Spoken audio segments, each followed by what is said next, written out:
Have you ever found yourself utterly lost for words, unsure what to utter when standing beside someone nearing the end of their life?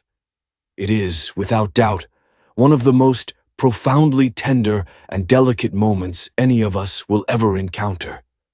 And yet, it's astonishingly easy to inadvertently speak words that could inflict hurt or discomfort. In this discussion, we are going to meticulously uncover 7 crucial phrases you must never speak to someone who is dying. These invaluable insights are drawn directly from the lived, intimate experiences of hospice nurses, individuals who have witnessed these sacred moments firsthand. Each example we explore will illuminate how even well-intentioned words meant to offer solace can sometimes land in an entirely unintended way, and crucially, what you can choose to say instead to truly bring peace and support.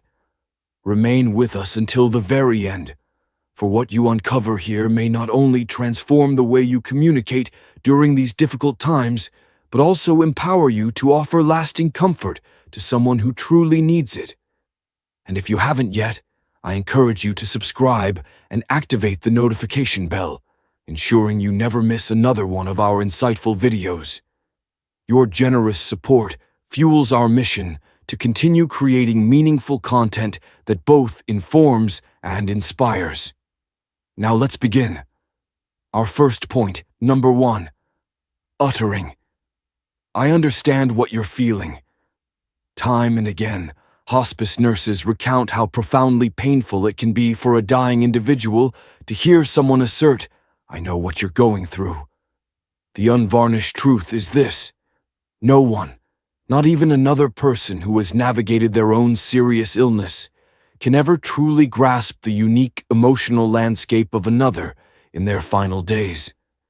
Each experience is meticulously personal, woven from a lifetime of individual memories, cherished hopes, and private fears.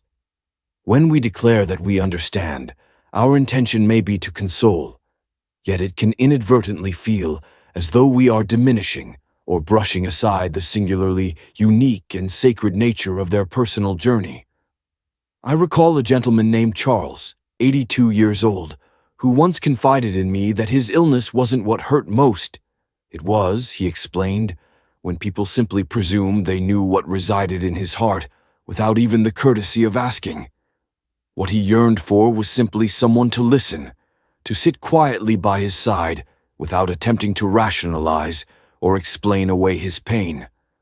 When we instead choose to voice, "I can't possibly imagine what this truly feels like for you, but please know I am here," we bestow a gift far more profound than any superficial reassurance. We extend genuine respect for their individual path, demonstrating that we are prepared to meet them precisely where they are, without pretense. In those poignant moments, it is our unwavering presence, not our assumptions, that holds the most profound significance. Moving to our second point, instructing them to stay positive or fight harder. Another phrase frequently overheard by hospice nurses, and one that can inadvertently burden an already heavy heart, is when someone urges a dying person to stay positive or to keep fighting.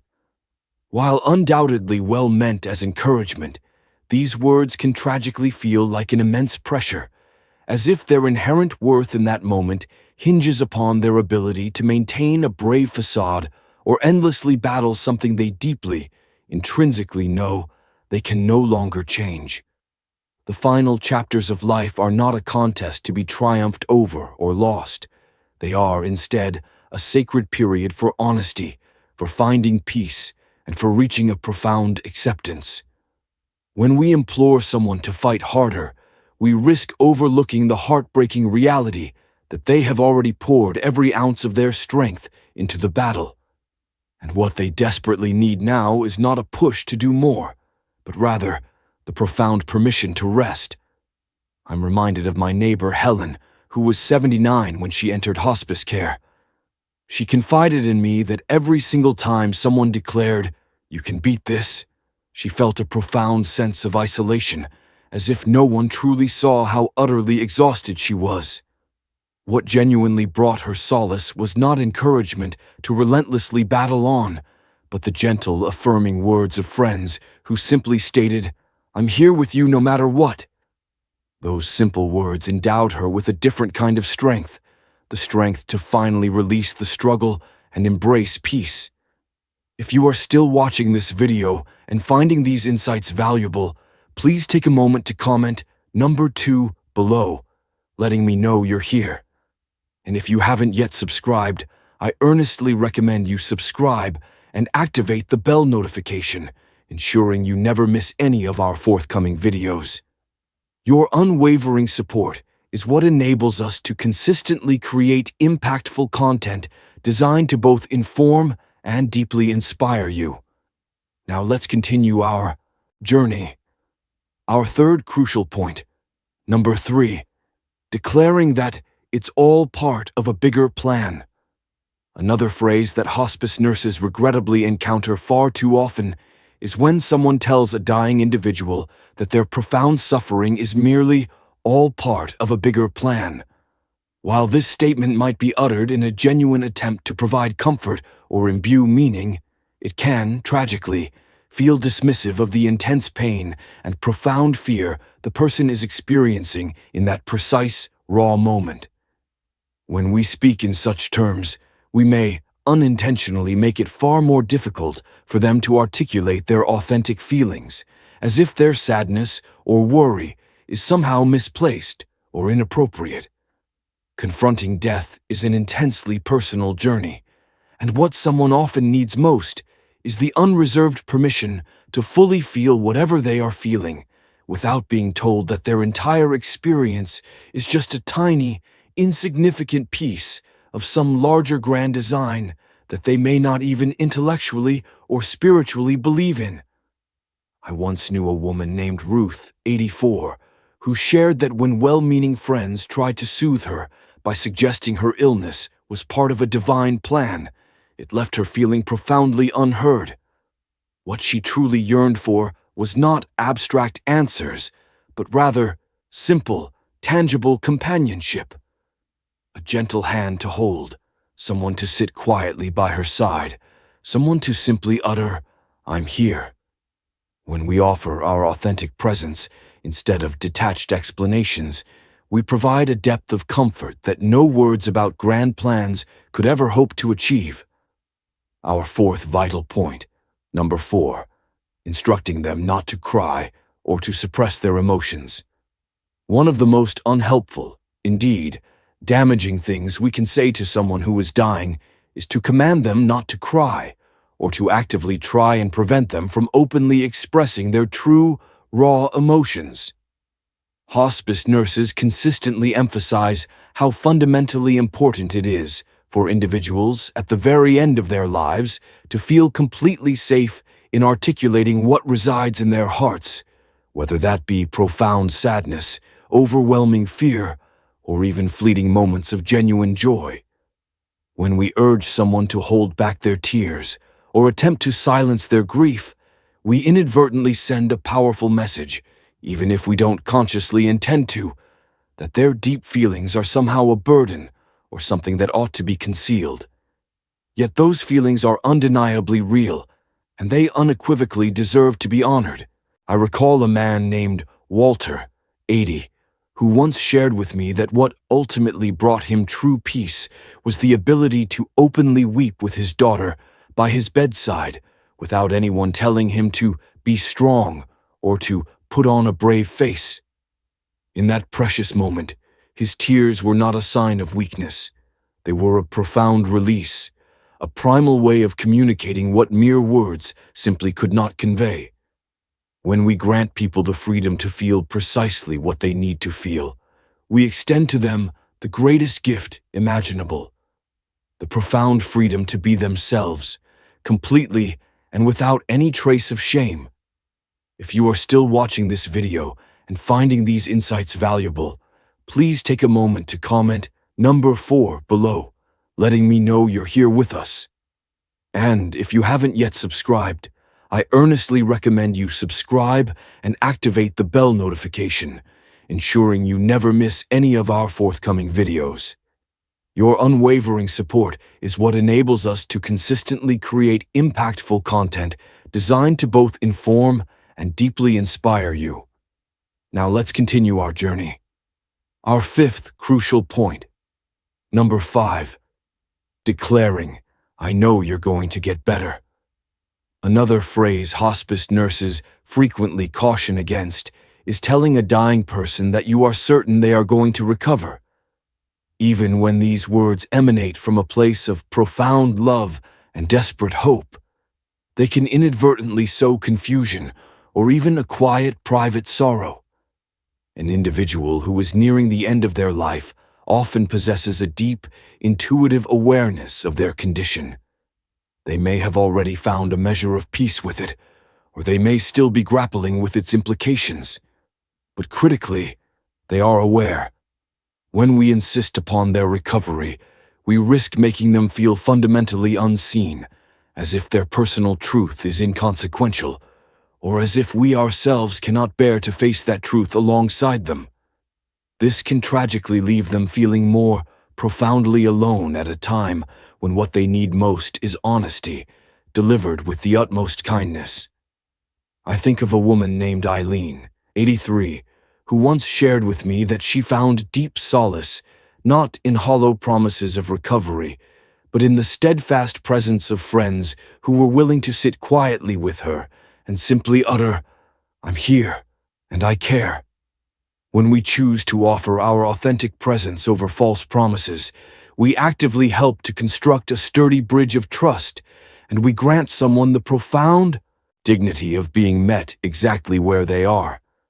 That kind of unvarnished honesty, meticulously paired with gentle, unwavering support, is what truly brings peace in those final, sacred days. Our sixth vital point, number 6. Uttering, "Everything happens for a reason." Hospice nurses have frequently witnessed the deep pain that can follow when someone tells a dying person that everything happens for a reason. While those words might be spoken with the intention of offering comfort or attempting to make sense of something so unimaginably difficult, they can instead feel utterly hollow and leave a person feeling even more profoundly isolated. In those final days, many individuals are deeply engaged in their own unique search for meaning, and having someone else attempt to define that meaning for them can feel as though their own heartfelt feelings or deeply held beliefs are being entirely overlooked.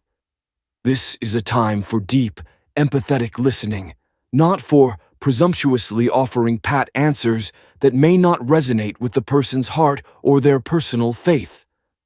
I vividly recall a man named Henry, 85, who once confided that the most meaningful moments came when his friends sat with him and simply allowed him to speak freely, without any attempt to explain away his pain or assign it a predefined reason.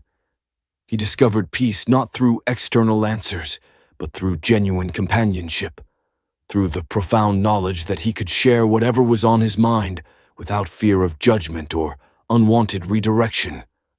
When we choose to offer our quiet, affirming presence instead of offering facile explanations, we unequivocally show that we honor their unique, individual journey and that we are willing to walk alongside them without presuming to map their path for them.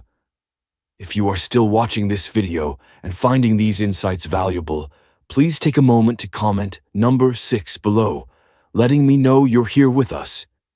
And if you haven't yet subscribed, I earnestly recommend you subscribe and activate the bell notification, ensuring you never miss any of our forthcoming videos. Your unwavering support is what enables us to consistently create impactful content designed to both inform and deeply inspire you. Now let's move forward. Our seventh and final crucial point, instructing them on how they should feel or act.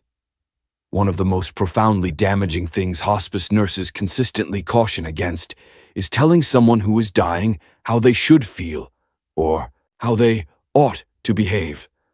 Whether it's urging them to be brave, imploring them to stay cheerful, or even suggesting they shouldn't feel afraid, these types of comments can tragically strip a person of their inherent dignity during an intensely vulnerable moment.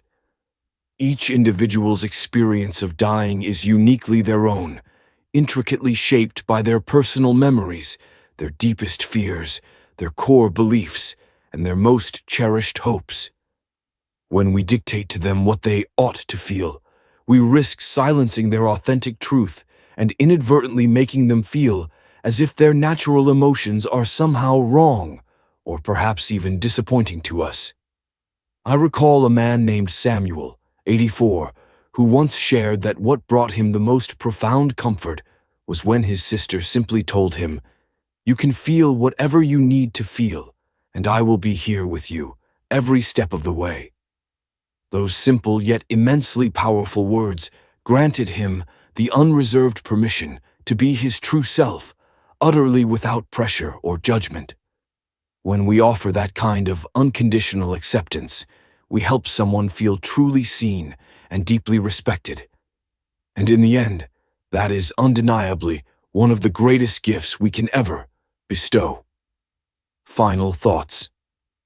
As we draw this discussion to a close, I sincerely hope these 7 insights have offered you a deeper, more empathetic understanding of just how immensely powerful our words can be in life's most tender and significant moments.